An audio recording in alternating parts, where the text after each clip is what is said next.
আমি ভারতে গিয়ে যেটি বলেছি যে শেখ হাসিনাকে টিকে রাখতে হবে, সেই জন্য শেখ হাসিনা টিকে রাখার জন্য যা যা করার আমি ভারতবর্ষ সরকারকে সেটা অনুরোধ করি।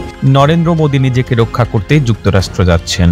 ভারতের প্রধানমন্ত্রী নরেন্দ্র মোদী গত মঙ্গলবার 4 দিনের সফরে যুক্তরাষ্ট্রের উদ্দেশ্যে দিল্লি ত্যাগ করেছেন। তার এই সফরকে ঘিরে গত কিছুদিন ধরে বাংলাদেশের রাজনৈতিক অঙ্গনে ব্যাপক জল্পনা কল্পনা চলছে। প্রধানমন্ত্রী হওয়ার পর নরেন্দ্র মোদী একাধিকবার যুক্তরাষ্ট্রে গেছেন, কখনো তা নিয়ে বাংলাদেশে তেমন একটা আলোচনা দেখা যায়নি, কিন্তু এবার মনে হচ্ছে যেন ঝড় বয়ে যাচ্ছে। এই আলোচনার মূল হলো ক্ষমতাসীন আওয়ামী লীগ সরকার দেশের মানুষের কাছে এমন একটা বার্তা দিতে চাচ্ছে যে আওয়ামী লীগকে ক্ষমতায় টিকিয়ে রাখার জন্য নয়াদিল্লি কোমর বেঁধে মাঠে নেমেছে। যুক্তরাষ্ট্র যাতে বাংলাদেশ নিয়ে আর কোনো ব্যবস্থা না নেয় সেই তদবির চালাবেন নরেন্দ্র মোদী তার এই সফরে। বাস্তবে কি তাই? ভারতের এবং বিশেষ করে মোদী সরকারের এখন কি সেই অবস্থা আছে?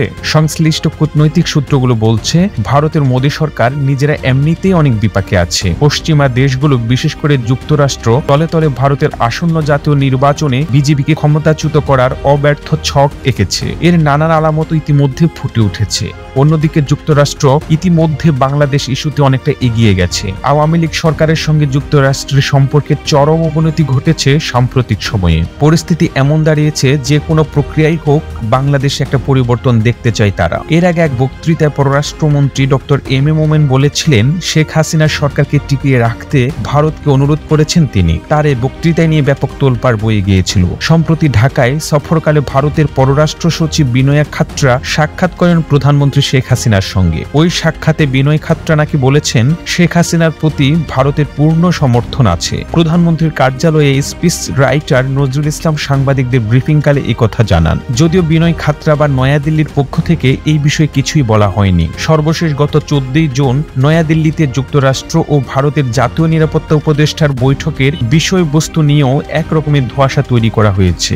ভারতীয় অখ্যাত একটি অনলাইনের বরাত দিয়ে বাংলাদেশের গণমাধ্যমে এই শিরোনামে প্রতিবেদন প্রকাশ করা হয় যে প্রতিবেশী দেশে ভারতের স্বার্থবিরোধী কোনো সিদ্ধান্ত নেবে না যুক্তরাষ্ট্র। কিন্তু প্রতিবেদনের তথ্যের উৎস সম্পর্কে সুনির্দিষ্ট কোনো সূত্রের নাম উল্লেখ নেই। বৈঠকের পরে দুই দেশের পক্ষ থেকে কোনো ব্রিফিংও করা হয়নি। এছাড়া প্রতিবেদনটির শিরোনামের সঙ্গে বিষয়বস্তুর বড় গরমিল রয়েছে। বিস্তারিত বর্ণনায় বলা হয় যুক্তরাষ্ট্রের সঙ্গে নিরাপত্তা উপদেষ্টা পর্যায়ের এক বৈঠকে ভারতের পক্ষ থেকে আশা প্রকাশ করা হয়েছে ওয়াশিংটন যেন বাংলাদেশের ব্যাপারে ভারতের স্বার্থবিরোধী কোনো পদক্ষেপ না নেয়। অথচ এটি নিয়েই সরকার সমর্থকরা বেশ উৎফুল্ল। তারা বলার চেষ্টা করছেন যুক্তরাষ্ট্র এখন আর আওয়ামী লীগ সরকারের বিরুদ্ধে যাবে না। যদিও এই প্রতিবেদনেই বলা হয়েছে ভারত আশা প্রকাশ করছে মাত্র, কিন্তু সে আশা আদৌ পূরণ হবে কিনা সে সম্পর্কে কিছুই বলা হয়নি। কে এমন আশা প্রকাশ করেছেন সে সম্পর্কেও কিছুই বলা হয়নি ওই প্রতিবেদনে। বস্তুত পরিস্থিতি এমন নয়, বরং এর সম্পূর্ণ উল্টো। ভারতে 2014 সালের নির্বাচনে